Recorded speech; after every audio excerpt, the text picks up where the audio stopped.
Blind spots are not abstract ideas. They are ingrained beliefs and attendant emotions that drive us to play out patterns we don't see, all to avoid the obvious that is right in front of us. Who hasn't failed at something or been shocked by someone's behavior and asked themselves, "How did I not see this coming?" Blind spots can make messes of our lives, yet they also reveal important messages if we are open to examining them. Even when the thing we're discovering is embarrassing or feels shameful, the act of seeing it can be life-changing, especially when we see it along with trusted friends or within a safe context for learning and growth. Seeing blind spots is like a treasure hunt, but not a witch hunt. If we approach the subject with curiosity and affection, rather than shaming ourselves, we can discover some immensely valuable truths. It was the revelation of my own blind spots that led me to write this book. I've been studying the human condition like a scientist, albeit imprecisely, for 2 decades.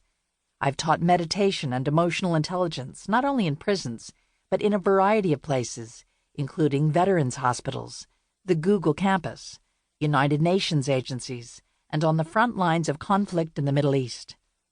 I've come to realize that cinder-block prison walls, Silicon Valley corporate walls, and the walls of refugees' tents have a lot in common. They all hold passionate, vulnerable human beings who want to have their basic needs met, to be loved and accepted by their families and communities, and to share their gifts with the world.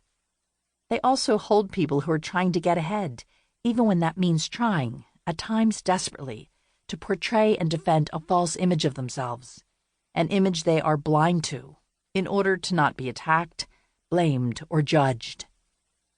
If you think about it, what do we all want deep down? Dr. Richard Miller, psychologist and founder of the Integrative Restoration Institute, once told me, "Every single person who has come into my office for the past 30 years has come here asking different forms of the same fundamental question. Am I okay? Can you tell me that I'm okay?" What we share is a natural drive for acceptance and love. We are compelled to ask the world to reflect our worthiness back to us as a way of escaping from what is smack dab in front of our faces, our own discomfort in the form of unworthiness, shame, doubt, vulnerability, and all the ways we don't love and accept ourselves as we are. I've discovered that each of us has at least a few wacky and creative ways of going about getting these needs met. There is nothing wrong with such strategies per se, but the related behaviors can be created and maintained by blind spots. Blind spots that are obvious to others while we, oblivious, coast through life never finding what we're looking for and leaving a wake of unmet needs behind us. Nobody is exempt. Here's how I discovered a blind spot of my own. I was sitting in a session with a therapist named Paul on a well-used couch in the trendy Mission District of San Francisco, staring at the antique toy fire trucks placed along his windowsill and balancing a glass of water in my lap. A friend had suggested that, just maybe, therapy would be a helpful thing for me to do. I was out of work and ending a relationship, and although I trusted that things were going to turn out okay, I was a bit at sea.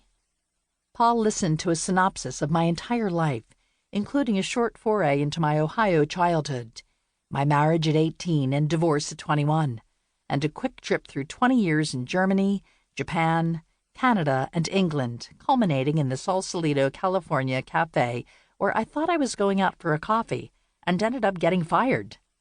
Then he studied me through his tortoiseshell-framed glasses and asked, "Do you want to look at your blind spot, or do you want to let these patterns repeat?" Boom!